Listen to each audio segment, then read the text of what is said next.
This week on the Indie Author Showcase, we talk about Wondercon. How did it go? Have you heard about the Shy Girl controversy? And for our showcase, the light at the end. Let's start the show.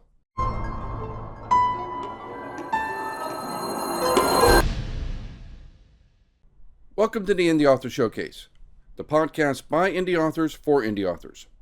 I am your host, multi-award-winning author Chad Robert Morgan, and let's get started. One thing you might have noticed, we did something a little bit different. We started with a cold open.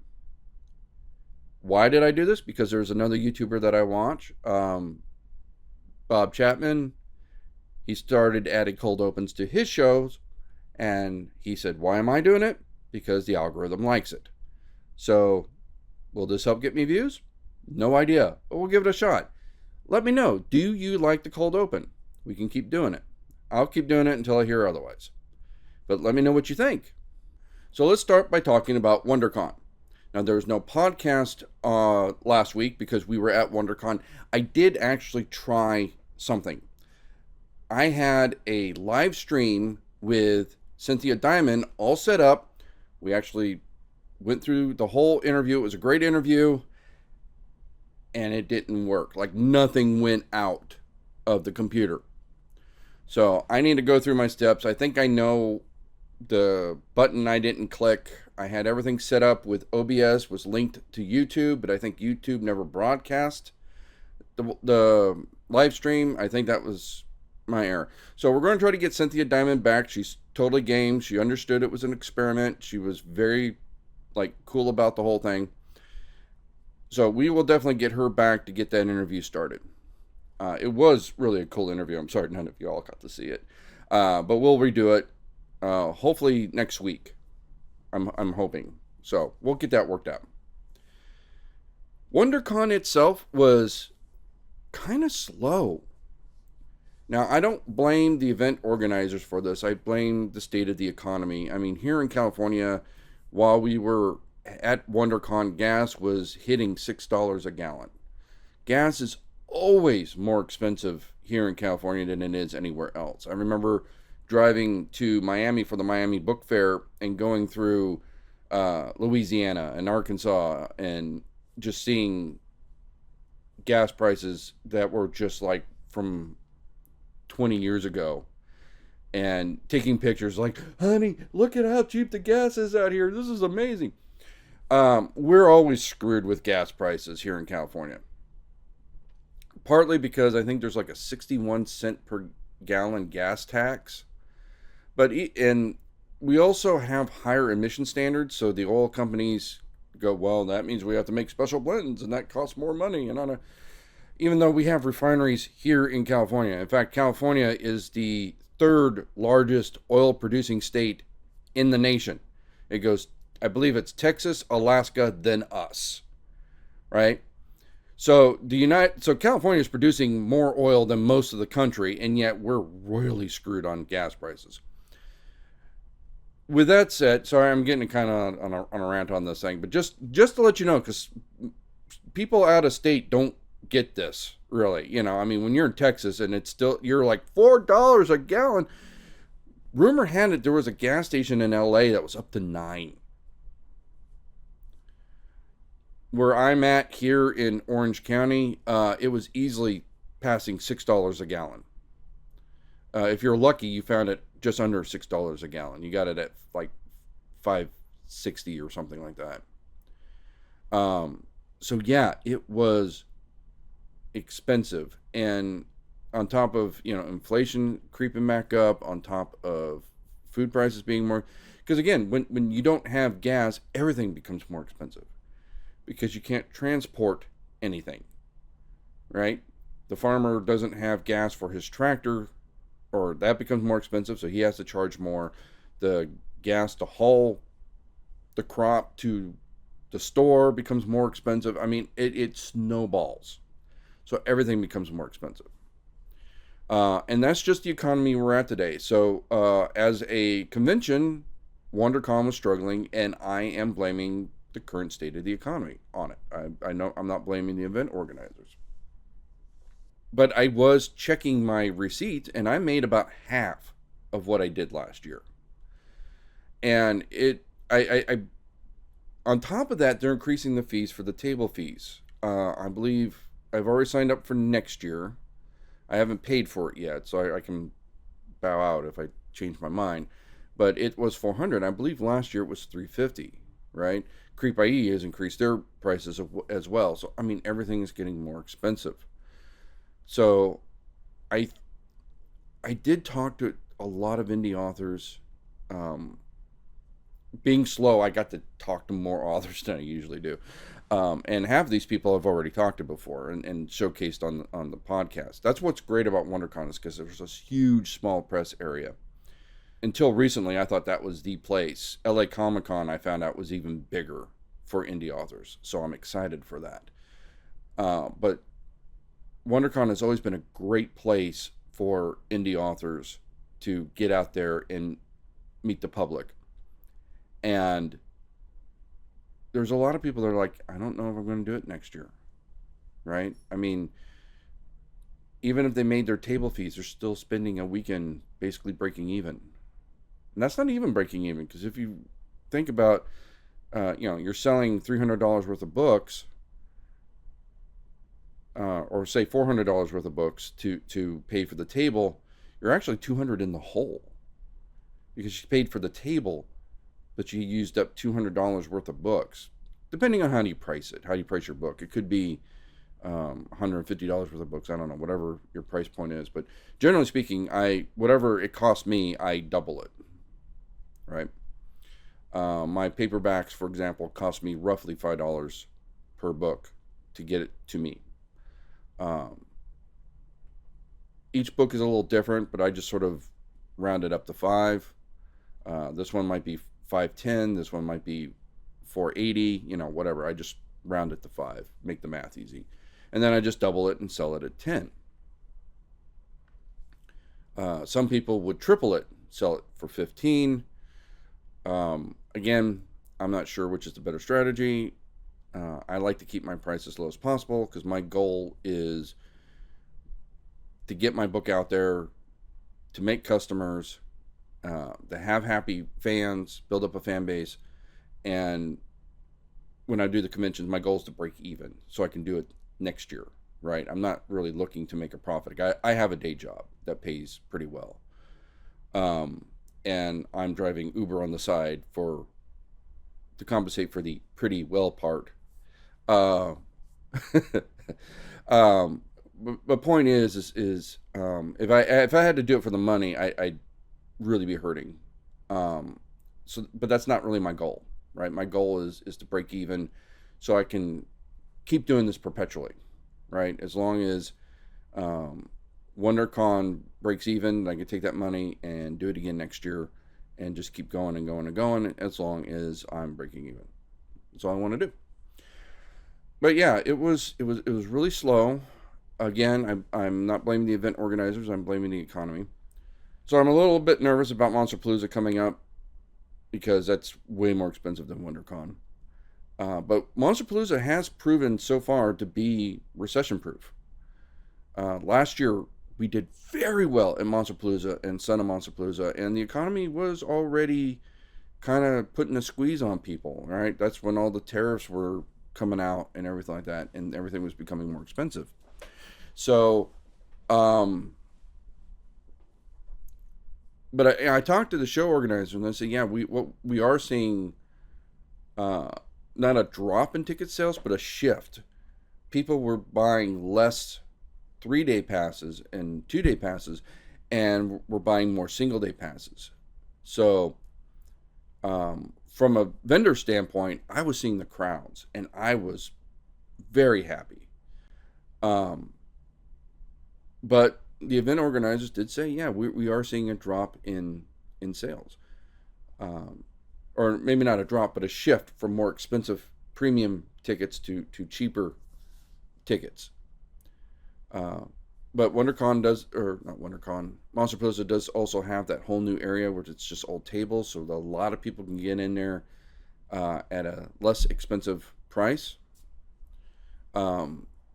So yeah, fingers crossed, because I'm a little nervous. And again, it's nothing against the convention organizers. It's just I'm always worried about the state of the economy because as an author, I'm relying on people having disposable income, right? If it's like a really good book versus milk, milk's probably going to win, right?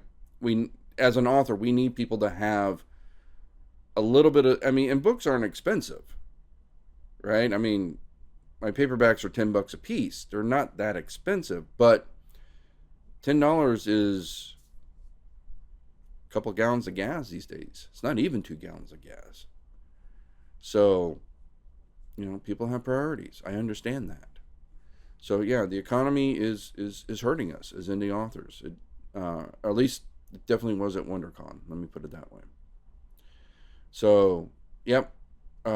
Did see some nice panels. There was a really nice panel on sci-fi horror that I got to sit on. My booth neighbor Ace, he was there with an old friend of the show, Mike Robinson. You might remember him, winner Book of the Year last year.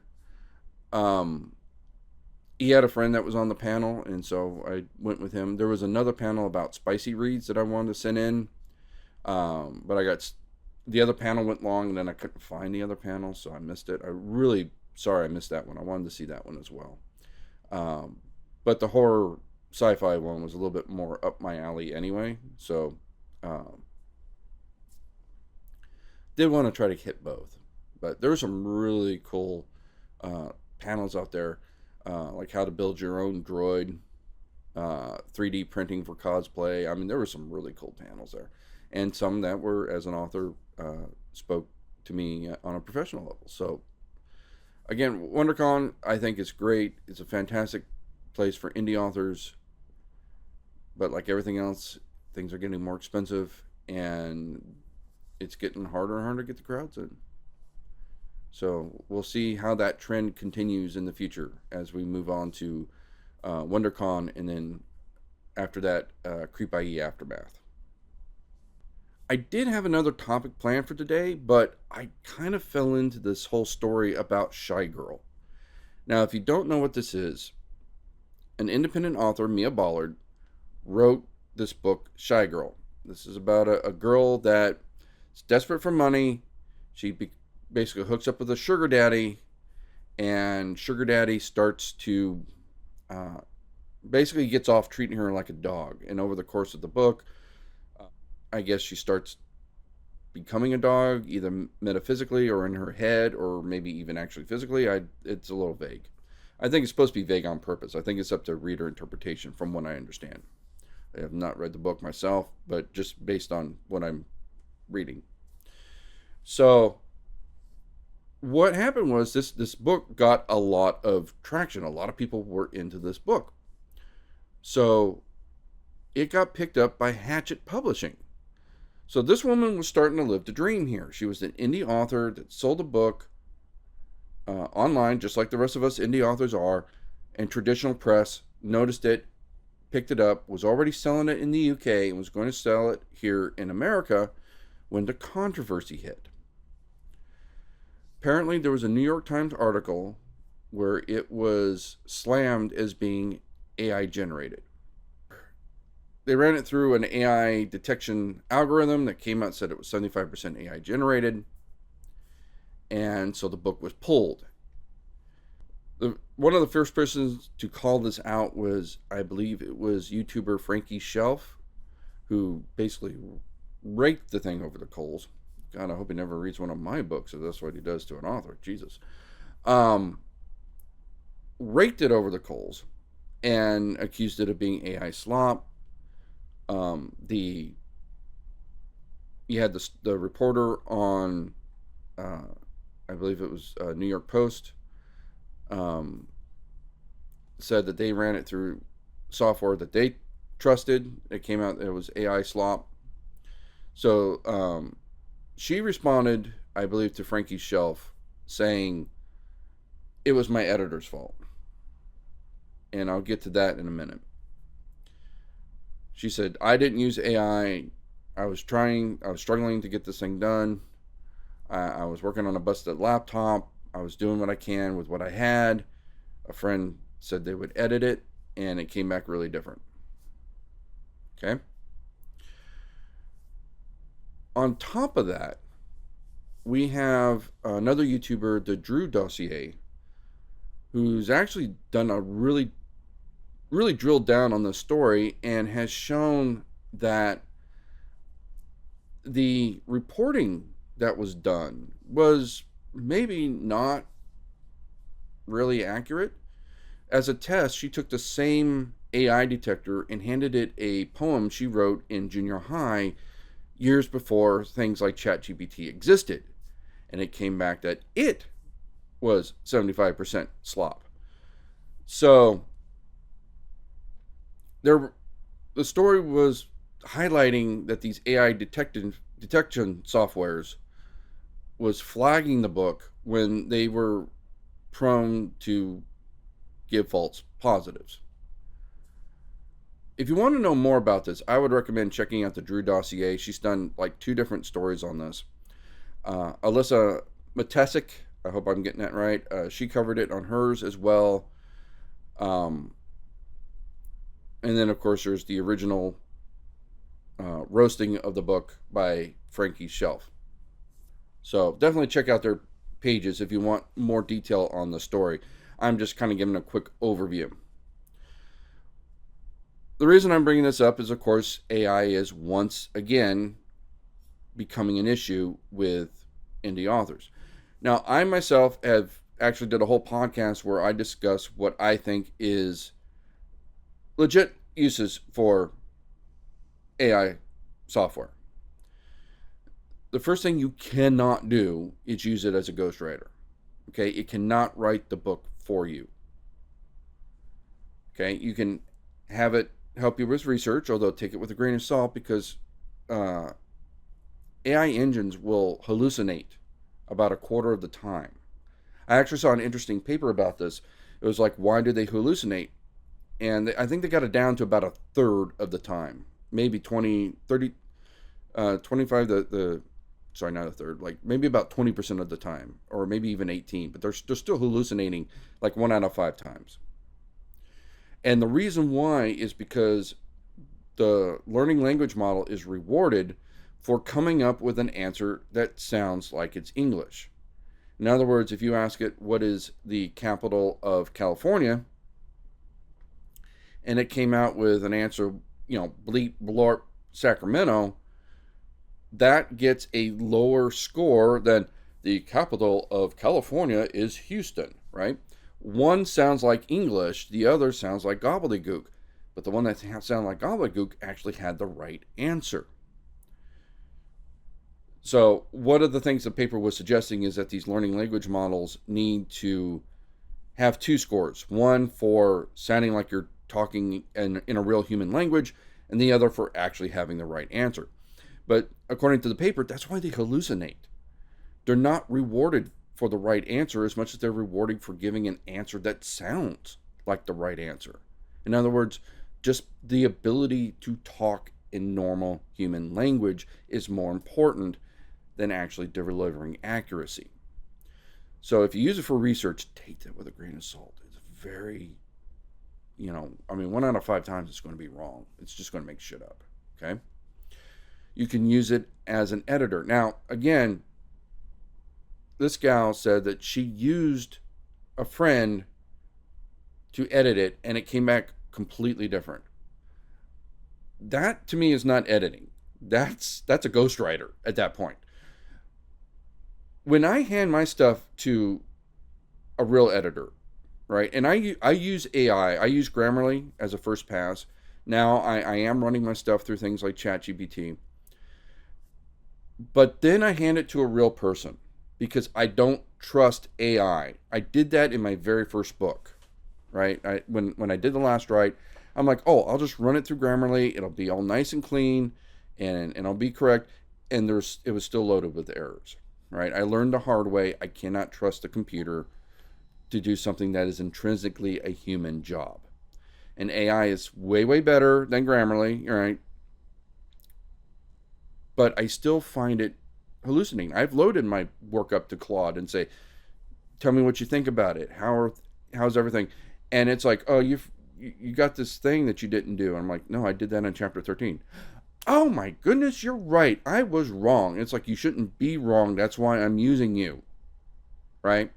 So I don't trust the AI. It's a useful tool. I'll run it through. I'll say, check for continuity errors, check for grammar problems, give me your opinion. That's fine. I'll use it as a beta reader. But in the end of the day, it's still my book. And when I hand it to a professional editor, and they come and they redline through the whole thing,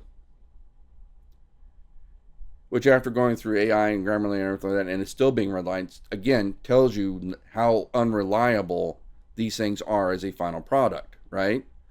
I'm just trying to get the low-hanging fruit before I hang it to an editor, so the editor doesn't think I'm a complete idiot. But when it comes back from the editor and it's all redlined up, I'll go through his copy and my copy, and I'll go through line by line and make the changes. Because sometimes the changes the editor makes, I disagree with. Now, when I did Fear and the Baby Eater, I went with Liam Ford. He is a great editor, and I pay a lot of money for that. And I agree with him like 95% of the time. It's like, even if there's are you sure that's right? Well, Liam says it's correct, so I'm going to go with what Liam says. So I trust Liam a lot. But it's not Liam's book. It's my book. And there are times when he will mark something and I'll say, okay, I get what you're saying. You're correct, but I need this because of X, Y, or Z. Right? Like, it may not be necessary, but I feel like I need it for a certain emotional point that I'm trying to make, or, it may be redundant, but that redundancy is part of some message I'm trying to say, or whatever the excuse is, right? So in the end of the day, it's still my book and it's still my responsibility. So this excuse that this author had, that my friend edited it and I got it back and it was very different, that was still her choice to run with that. And she's kind of done a mea culpa. She says, it was my bad. I should have gone through it. Yeah, you should have. Right? That is the one part of the story where I'm not very sympathetic to this author. There's an old Navy adage. Authority can be delegated, responsibility cannot. She delegated authority on this book to her friend, but the responsibility was still hers. I mean, again, it's her book. Nobody's going to care about it more than her. Right? When I'm sending it to the editors, I have editors that do great jobs. But they're still my book. Right? I mean, you can have your child, take your child to daycare. It can be the best daycare in the world. They can be the best daycare providers in the world. But in the end of the day, it's still your kid. It's not theirs. Right? So there's just a certain amount that you just can't hand off. Otherwise, it's just not your book anymore. You've given up for adoption, to continue the metaphor. What does upset me about the story is, first of all, like here on the Indie Author Showcase, we don't bring a bad book on here. If I had gotten this book and I did not like it, I would not have ever brought it up on the podcast. I never read it as far as anybody was concerned, right? Because whether she used AI or not, whether she is a good author or not, she's trying to do something. And at some point, she actually was succeeding, right? She had so much traction that a professional publisher took her on, which for a lot of us in the indie author community, that's sort of the dream. That's like you're out there playing on your neighborhood softball team, and then you just got picked up to play in the majors, right? And then her reputation gets trashed, in the court of public opinion, saying it's all AI slop. And the tools used to determine that it's AI slop are in and of themselves AI and unreliable. So I don't know if she used AI or not. Maybe she's just a bad writer. Maybe she's a good writer, and her friend ruined the book, and she dropped the ball and didn't catch it, which is what she's claiming. I don't know. I don't know what the truth is. What I do know is I get really nervous when there's this jump on the bandwagon to try people in the court of public opinion without all the facts in. That's when I start getting nervous, because it can happen to any of us, right? What if somebody accuses me of using AI slop in my book, right? Now, I've been very open about how I use AI, right? I don't use AI to write the book. I write the book, then I hand it to AI, and I say, give me your opinion, check for errors, and then that's just a step as I hand it off to a real person, right? It's not generating. I'm not saying write book for me and have it spit it all out. That's not what happens. Sometimes I will have it write a scene if I have writer's block, and I'll say, okay, here's what I want happen in the scene. How would you do it? I don't use what the AI generates, because what the AI generates is usually really, really bad, right? I just use it to try to get the gears going, and so I can start thinking, because it a lot of times it's hard to come up with something new, but it's a lot easier to criticize something that's bad. Well, I would have done it this way. That's great. AI, how would you write the scene? I would have a duck come in. Well, ducks are horrible. Ducks are stupid.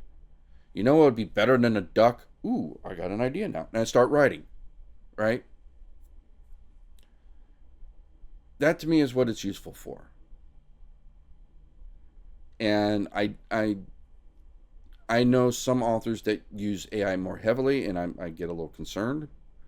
I know other authors that are just like, hell no. We actually interviewed Josh Spiro the other day, and he's like, there's no AI in my stuff. And it's like, well, I use AI sometimes when I'm doing marketing. So, oh, well, sometimes when we're doing marketing. I was watching this YouTuber, Screen Crush, where they were talking about AI generated video. And, oh, it's horrible. You should never use AI generated video. It's all horrible stuff. I use generative fill when I want to do Photoshop. Oh, that's wonderful. That's fantastic. But that's different, right? It seems like whenever there's these little carve-outs for approved uses when it comes to AI. I think we can all agree we don't want AI slop. We don't want somebody sitting on a computer with ChatGPT saying, write novel, and have it spit out and goes on Amazon and displaces an indie author who's actually spending a year or 2 years trying to craft a book manually. I think that's one reason why we get pissed off. But we also don't want to become zealots and say all AI is bad when, as I've said, I think it has its place. I think it can be used responsibly. And again, I'm stating my opinion on the matter, and I've stated it before. But what I really get nervous about is this whole bandwagon thing, where how this became a thing. And this woman's reputation is in tatters right now. And according to some people, like I said, if you go through like the Drew dossier, she didn't rip apart the author. She ripped apart the reporter and the process that he used to determine it was AI slop, where she disproved that. So be very, very careful when you hear something on YouTube saying, oh, this is AI slop, or this I don't know, book was written by Martians, whatever the hell the thing comes out. Public opinion and truth are not always the same thing. So you need to be guarded and you need to be careful.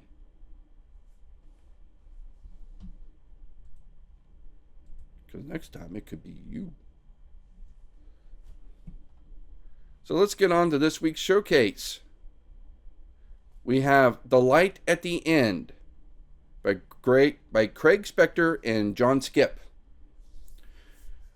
This, I think, was one of the better books that I have listened to so far this year. Like, I think this is contender for Book of the Year, personally. We're about a quarter of the way through the year. This was probably the best book I've read in the first quarter. Let's put it that way. This is a good old-fashioned vampire story with a bit of a twist. This story takes place, I'm going to try this again. This is a good old-fashioned vampire story with a little bit of a twist. This takes place in the subways in New York in 1986. There's an inciting incident where a vampire basically does what vampires do and basically kills off a trainload of people and sires one of the victims, and this guy, Rudy, becomes the vampire in question in the story. And we have like a bunch of bike messengers who are already used to coordinating with each other to move packages around, teaming up to track down and stop the vampire. I thought it was very well written. I thought some of the takes on how vampirism actually works was kind of cool. Like it was more gory. Like usually when they turn into vampire, they turn very beautiful and everything like that. There were parts of the story where these vampires were mangled and they sort of stayed mangled, and I'm like, I kind of like that, right? They kind of stay undead and everything like that. It was it got very visceral in places, right? This vampire Rudy was not holding back. The one nitpick I have, and this really is a nitpick because it again, great book. Was the original vampire that started this, that turned Rudy, was Dracula. And I luckily Dracula is not a major part of the book, right? He starts the whole mess as Rudy's sire. He kind of checks up on him once in a while. And when Rudy's getting a little bit too big for his britches, he kind of got, no, I'm the main man. Behave. And then I don't want to spoil the end, but he does kind of instigate things at the end. Right? He's like, okay, I need to do something here because this is getting out of my control. I've had enough of this. I'm going to get involved. But he doesn't do much other than start off the book and sire Rudy. So that's a good part. But I mean, again, if you're doing a vampire book, does it have to be the vampire all the time? Like Lost Boys was fantastic. Dracula wasn't in it. You know, you don't need the Dracula all the time, right? To me, that was the one part that I was like, oh, come on. Luckily, it's a minor part. It doesn't really detract from the book, really, other than the fact that you're like, seriously, Dracula? You know, the book is fantastic. I just think it would have been a little bit better if instead of Dracula, it was just old vampire Vamir or something. I don't know. You know, just that's my only gripe, my only nitpick. The rest of the book I thought was fantastic. Again, it's got that 80s feel to it. Like, you know, they don't have cell phones. They can't coordinate with cell phones because they don't really exist yet. So they're handing out pagers to each other and using payphones. Again, kids, Google that.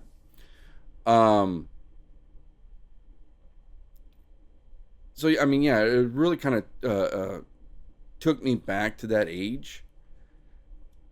And which I did, because, I mean, again, I'm 54. I lived through the 80s. I remember what it was like. Vampires in New York was just really cool concept. Hiding in abandoned subway stations and trying to track him down when he's jumping trains and everything like that. I thought it was fantastic. If you're into a really good horror novel, if you're a big fan of vampires, The Light at the End is definitely up your alley. This is probably one of the better books I've read so far this year. So that's the showcase. Let me know what you think. Remember, if you want to support the podcast, you can go to shopspectralink.com, where you can buy any of our books from us. You can also buy our books from Amazon, Barnes & Noble, Audible, iTunes. You can get your Indie Author Showcase merch. We have t-shirts, mugs, beach blankets, because, hey, beach towels. Summer's coming up. What's better than kicking out on the beach on your Indie Author Showcase beach towel? I'm telling you.